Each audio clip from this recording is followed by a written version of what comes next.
A história do Velho Oeste norte-americano é repleta de histórias de pistoleiros, cowboys, índios e foras da lei.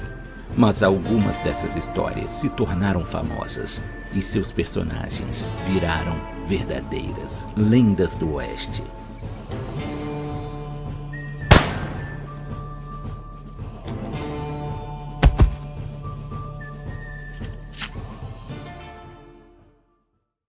William Bonney, mais conhecido como Billy the Kid, é um dos mais famosos criminosos da história.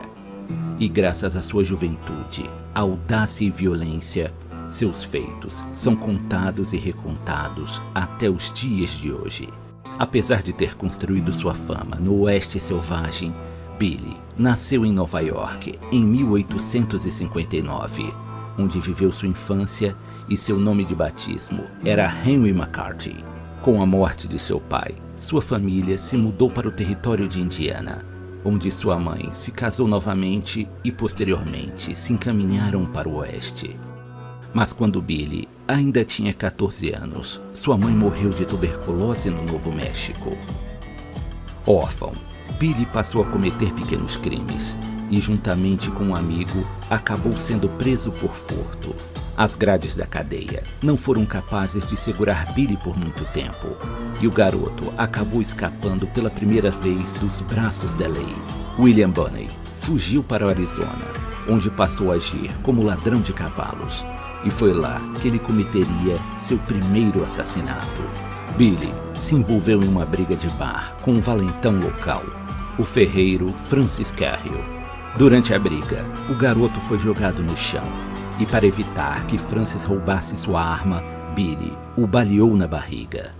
Algumas testemunhas afirmam que foi legítima defesa, mas Billy passou a ser procurado por homicídio. O jovem em fuga retornou para o Novo México, mas quase morreu no deserto quando índios apaches roubaram seu cavalo e o deixaram a pé no deserto.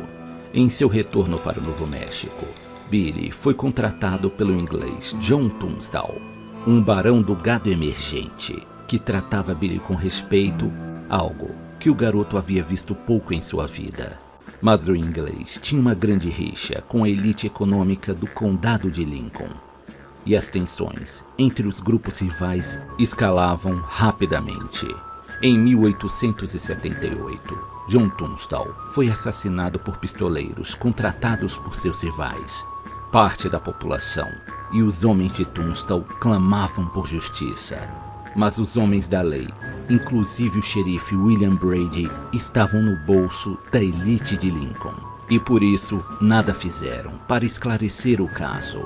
Para vingar a morte do patrão, Billy the Kid, seus colegas e alguns cidadãos de Lincoln formaram um grupo armado chamado de The Regulators. E assim teve início a Guerra do Condado de Lincoln. Os reguladores caçaram os homens responsáveis pela morte de John Tunstall. E em suas ações, Billy e seus companheiros foram eliminando, um a um, os algozes de seu patrão, incluindo o xerife Brady e seu adjunto, tidos como capangas da elite local, que foi morto em uma emboscada. Em 14 de junho de 1878, um grande tiroteio aconteceu entre os Regulators e as forças do novo xerife George Pippin. Este conflito ficaria conhecido como a Batalha de Lincoln. O tiroteio na cidade durou cerca de 5 dias, e os Regulators pareciam estar levando a melhor. Mas o xerife recebeu reforços de soldados do exército americano, vindos do Forte Stanton, e conseguiram encurralar Billy e seus companheiros em um prédio. O prédio onde os Regulators se entrincheiraram foi completamente cercado e posteriormente incendiado para desentocar os pistoleiros. Billy the Kid se voluntariou para atrair a atenção dos soldados e cidadãos que cercavam o prédio, dando uma pequena chance para seus colegas fugirem. Muitos de seus colegas morreram na Batalha de Lincoln, mas Billy e alguns amigos conseguiram escapar com vida. Devido ao grande número de pessoas envolvidas na Guerra do Condado de Lincoln, foi decretada uma grande anistia para os crimes que ocorreram durante o conflito.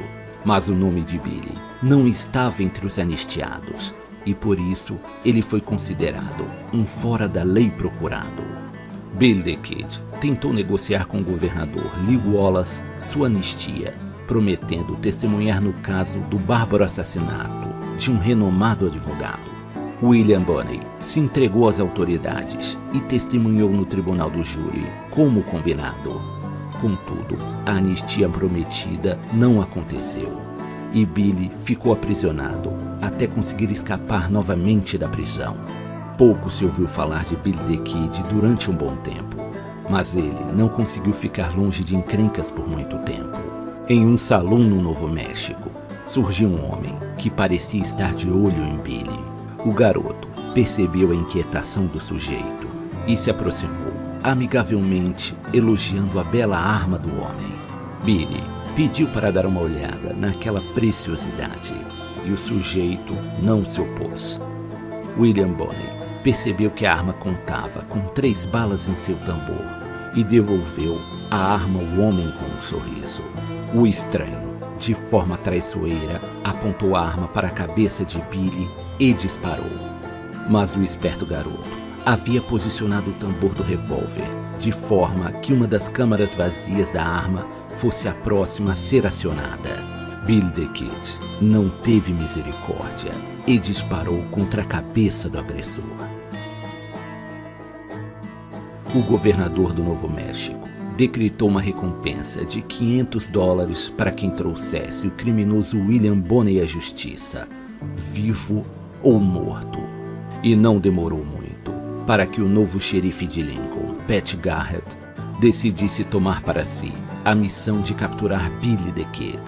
O xerife e seus homens conseguiram encurralar Billy e seus companheiros remanescentes e levá-los para a prisão, onde Billy aguardaria para ser julgado e posteriormente condenado à forca pela morte do xerife Brady. Desta vez, tudo indicava que era o fim do destemido pistoleiro.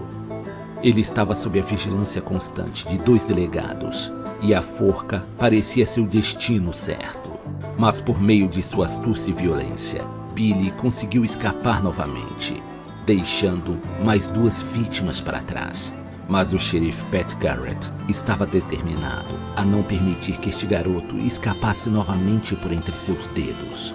Rumores de que Billy the Kid estava escondido na casa de um amigo em comum com o xerife levaram a Pat Garrett a preparar uma emboscada.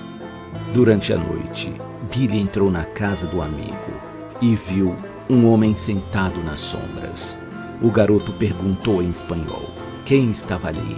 Foi quando, ao reconhecer a voz de Billy, o xerife disparou no peito do fora da lei. Este era o fim de um dos mais famosos bandidos do Velho Oeste.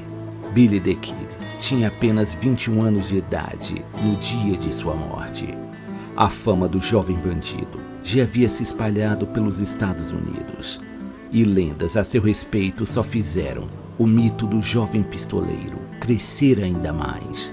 Nas décadas seguintes, dezenas de livros e filmes foram feitos contando as aventuras do jovem pistoleiro, onde por muitas vezes ele foi retratado como um herói.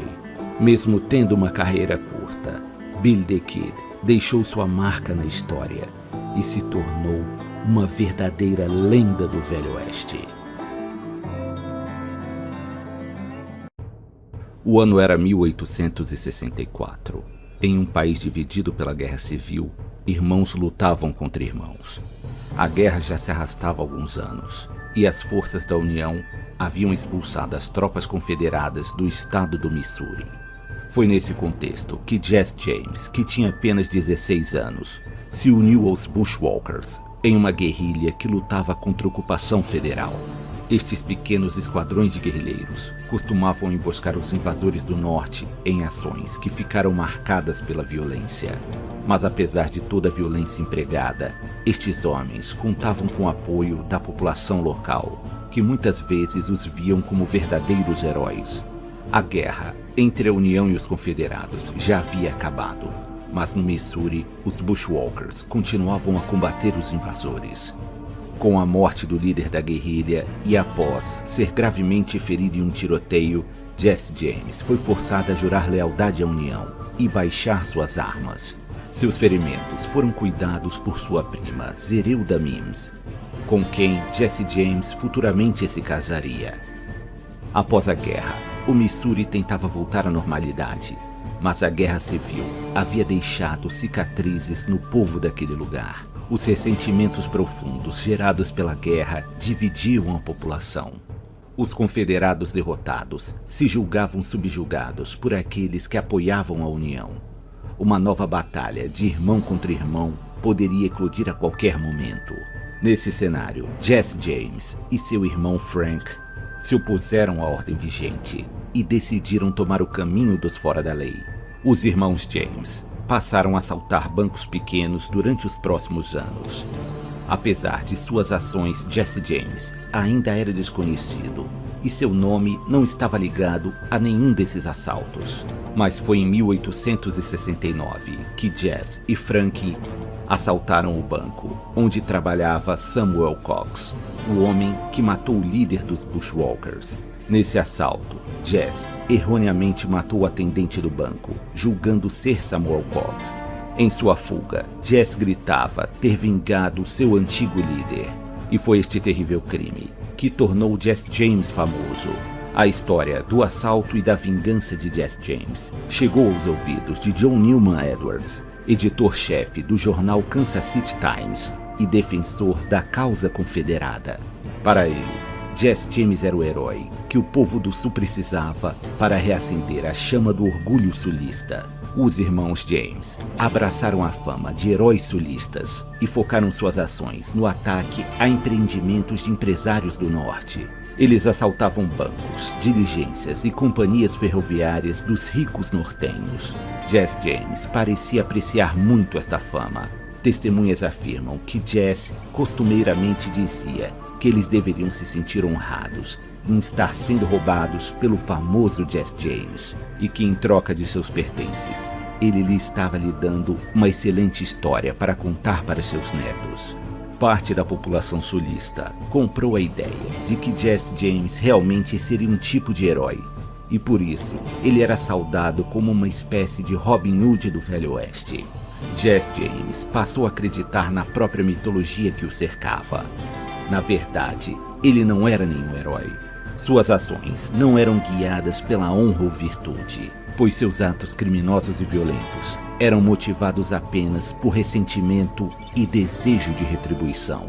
Ele era um assassino a sangue frio, e várias de suas vítimas estavam desarmadas nos seus últimos momentos de vida. O governador do Missouri colocou uma recompensa de $2.000 pela cabeça de Jesse James, mas tanto a população como os agentes da lei locais faziam vista grossa ou até mesmo protegiam Jesse James e seu irmão.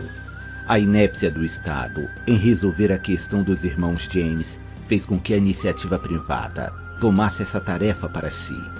Empresários que tinham seus negócios prejudicados pela ação do bando de Jesse se reuniram.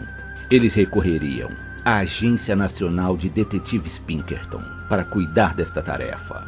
Seu proprietário, Alan Pinkerton, enviaria um de seus melhores agentes para encontrar os irmãos James. Apesar de experiente, o agente subestimou o suporte que a família James recebia naquela região. E um forasteiro, fazendo perguntas demais, levantava suspeitas. O agente foi encontrado morto com diversos buracos de bala e um bilhete em seu bolso estava escrito: "Isso é o que acontece com quem se mete com os James." Alan Pinkerton não deixaria sua empresa ser humilhada dessa forma. Os Pinkertons cercaram a casa da mãe dos irmãos James em busca de vingança. Eles jogaram um artefato incendiário para desentocar os bandidos. Um desses artefatos causaria uma grande explosão, causando a morte do irmão caçula dos James, que ainda era uma criança, e dilacerando o braço da mãe, que acabou sendo amputado. Os dois irmãos James não estavam lá. A desastrosa ação dos Pinkertons manchou a reputação da empresa, e por isso eles decidiram se afastar do caso. O ocorrido fez com que a imagem de Jesse James como herói confederado perseguido pelas malignas forças do norte crescesse ainda mais, e a população passou a admirar ainda mais suas ações. Jesse James reuniria um grupo de notórios bandidos confederados para aquele que seria um de seus maiores assaltos até então. O alvo deles era o primeiro Banco Nacional de Northfield, que era um banco que tinha como sócios notórias figuras com vínculos com o Norte, o que fazia dele um excelente alvo para um golpe publicitário para a causa sulista. Mas o que ele não esperava era que a população de Northfield percebesse o assalto e se organizasse para repelir os bandidos. Os cidadãos deram início a um grande tiroteio nas ruas da cidade. O assalto foi um completo fracasso. Vários comparsas de Jesse James foram mortos em ação. E os irmãos conseguiram fugir, mas sem levar praticamente nada. A gangue de Jesse James foi caçada e desbaratada. Este era o início da queda de um mito. Os irmãos James se esconderiam por um bom tempo usando identidades falsas nas cercanias de Nashville. Frank James havia se cansado da vida de crimes e começava a apreciar sua nova e pacata vida comum. Mas o mesmo não acontecia com seu irmão. Jesse juntaria novos comparsas para realizar novos assaltos a trem. Mas a sinergia com estes novos bandidos não era a mesma que Jesse tinha com seus antigos companheiros de guerrilha. E além disso, o cenário político no Missouri estava mudando. Os ex-confederados já haviam retomado o poder político na região. A figura do bandido rebelde confederado agora trazia problemas para essa nova classe política. Uma grande recompensa foi anunciada para quem capturasse ou matasse qualquer um dos irmãos James. Tamanha recompensa fez com que Jesse James se tornasse cada vez mais paranoico. Sem seu irmão Frank ao seu lado, Jesse James confiava apenas em dois comparsas, a dupla de irmãos Charlie e Robert Ford. Mas o que ele não sabia é que Robert Ford conspirava com o governador do estado para que ele traísse Jesse e ficasse com toda a recompensa para si. Jesse James planejava seu próximo golpe, sem suspeitar que o inimigo estava dentro de sua casa, esperando a oportunidade perfeita para atacar. Jesse retirou sua arma e colocou sobre a mobília, pois ele estava fazendo preparativos para uma viagem e temia que os vizinhos estranhassem um homem andando fortemente armado, entrando e saindo de casa.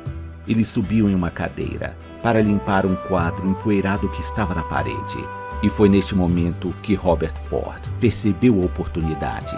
Ele atirou em Jesse James pelas costas, que estava desarmado, e pôs fim à vida de uma das maiores lendas do Oeste. O assassinato do notório Jesse James causou um grande alvoroço e se tornou notícia em todos os Estados Unidos, inclusive sendo noticiado no exterior. Centenas de pessoas cercaram a casa onde ele foi assassinado para tentar ver o corpo de Jesse.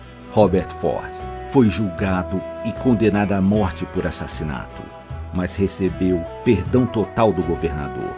Ele ficaria conhecido como o homem que matou Jesse James. Ele seria assassinado anos mais tarde por Edward Oakley, que após matar Robert Ford, se autoproclamou ser o homem que matou Jesse James.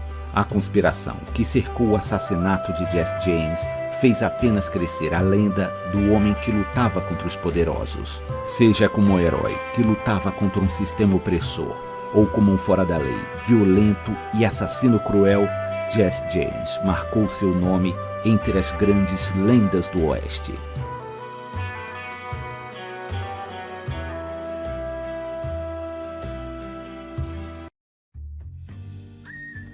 Durante o auge da era dos pistoleiros do Velho Oeste, duelos ao amanhecer eram comuns após noitadas em bares ruidosos. Neste cenário, uma verdadeira lenda surgiu no Velho Oeste.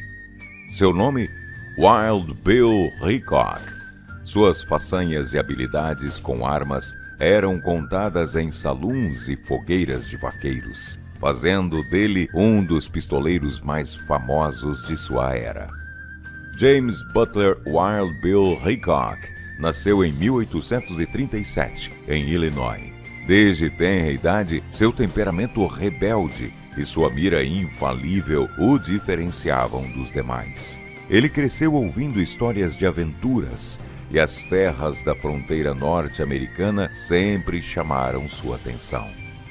Seu caminho para a lenda começou como condutor de uma diligência e serviu o exército americano como batedor. Foi nessa época em que surgiu a lenda de que ele teria matado um urso pardo em um combate corpo a corpo.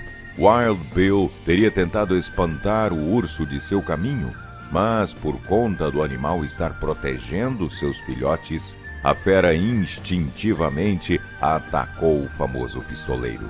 Bill tentou disparar com seu revólver, mas não conseguiu deter a fera. E por isso se viu obrigado a enfrentar o urso com sua faca Bowie. Wild Bill conseguiu cravar sua faca no pescoço do animal, atingindo uma artéria vital. Mas tal encontro o deixaria muito ferido e acamado por alguns meses. Muitos dizem que essa história não passa de uma lenda, mas com certeza ter tal feito no seu currículo era um grande aditivo naquela época. Durante a Guerra Civil Americana, 1861 a 1865, Wild Bill Hickok não atuou como soldado convencional em batalhas tradicionais. Em vez disso, sua contribuição foi mais sutil, mas não menos importante. No início da guerra, Hickok foi recrutado como olheiro para o Exército da União. Suas habilidades no rastreamento e sua familiaridade com o terreno do Oeste o tornaram extremamente valioso. Ele também atuou ocasionalmente como espião, coletando informações sobre as movimentações das forças confederadas. No Missouri, Hickok se associou ao grupo Jayhawkers, uma milícia anti-escravagista. Enquanto estavam em Springfield, Missouri, Hickok e seus associados se envolveram em vários tiroteios e escaramuças, contribuindo para a natureza caótica da guerra nessa região. Devido à sua competência e bravura, Hickok eventualmente recebeu o título de Primeiro Tenente da União. No entanto, sua abordagem não convencional muitas vezes o colocava em desacordo com seus superiores. A Guerra Civil Americana marcou um período turbulento na história dos Estados Unidos. E Wild Bill Hickok, com seu caráter único e estilo inconfundível, desempenhou um papel pequeno, mas indelével, nos eventos daquela época. Após a guerra, enquanto muitos tentavam se ajustar à vida pós-conflito e à reconstrução do país, Hickok continuou sua vida itinerante, tornando-se mais envolvido em atividades de aplicação da lei e fortalecendo ainda mais sua lenda como um dos maiores pistoleiros do Oeste. Ele era encarregado de trazer ordem às cidades que muitas vezes eram mais selvagens do que a própria fronteira. Hickok tinha uma abordagem única para a justiça. Ele era conhecido por sua incrível habilidade com as pistolas e, ao mesmo tempo, por um senso estrito de honra. Em diversas ocasiões, ele optou por desarmar um adversário em vez de matá-lo, mesmo que este fosse o caminho mais arriscado. Mas foi um duelo em particular que cimentou sua reputação. Em 1865, na praça de Springfield, Missouri, ele enfrentou Dave Stutt em um duelo clássico. Os dois homens, uma vez amigos, agora se enfrentavam por causa de dívidas de jogo e um relógio dourado. Os dois homens, separados por cerca de 70 metros, enfrentaram-se sob o olhar atento de uma multidão ansiosa. O silêncio tomou conta da praça enquanto os dois homens mediam um ao outro, esperando pelo momento certo. Então, quase simultaneamente, ambos sacaram suas armas. Hickok, com sua mira lendária, atirou primeiro e acertou Tutt no peito, ferindo-o mortalmente. Tutt, surpreso e ferido, tentou atirar de volta, mas errou. Ele cambaleou alguns passos antes de cair morto. A repercussão da vitória de Wild Bill sobre o exímio pistoleiro Dave Stutt fez a reputação de Hickok crescer ainda mais. Ele passaria a ser considerado um dos pistoleiros mais rápidos do Oeste. No entanto, ser uma lenda não era fácil. Hickok fez muitos inimigos e estava constantemente sob ameaça. Sua fama o levou a se tornar um ator por um breve período. e, mais tarde, a trabalhar no famoso show de Buffalo Bill. Mas o chamado da fronteira era muito. Ele retornou e serviu como xerife e marshal em várias cidades do Velho Oeste. Ele ganhou a reputação por limpar cidades tumultuadas e por sua abordagem justa, mas firme da lei. Ele atuou como marechal em Abilene, Kansas, onde ficou famoso por controlar a população turbulenta de cowboys e jogadores. Por fim, ele se dirigiu a Deadwood, uma cidade mineradora infame por sua falta de lei, onde ele pretendia se estabelecer e fazer dinheiro com empreendimentos. Lá ele viveria os últimos dias de sua breve vida ao lado da também notória Calamity Jane. Sua relação com ela não é muito clara. Alguns dizem que eram apenas amigos, outros que eram amantes. Mas Calamity Jane afirmou que eles se casaram em segredo e que ele era pai de sua filha. Foi em Deadwood que o destino finalmente alcançou Wild Bill. Em 1876, enquanto jogava pôquer em um bar local, um homem chamado Jack McCall aproximou-se por trás e disparou, matando Haycock instantaneamente. A mão de Haycock segurava 2 ases e 2 oitos. Ficou conhecida como a mão do homem morto. A morte prematura de Haycock só serviu para aumentar sua lenda. Ele foi enterrado no cemitério de Mount Moriah, em Deadwood, ao lado de Calamity Jane, outra lenda do Velho Oeste. Apesar de sua breve passagem por Deadwood, a morte de Haycock na cidade solidificou ainda mais sua lenda. A combinação de sua notoriedade como pistoleiro e a natureza trágica e surpreendente de sua morte fez de Haycock um ícone dourado do Velho Oeste americano. Por sua vez, Deadwood permaneceu famosa, em parte devido à morte de uma de suas figuras mais célebres, e hoje é um destino turístico para aqueles interessados na história do Oeste americano. A vida de Wild Bill Haycock foi curta, mas ele deixou uma marca indelével na história e cultura americana. Ele personifica o espírito destemido e aventureiro do Velho Oeste, e suas façanhas são celebradas e lembradas até hoje.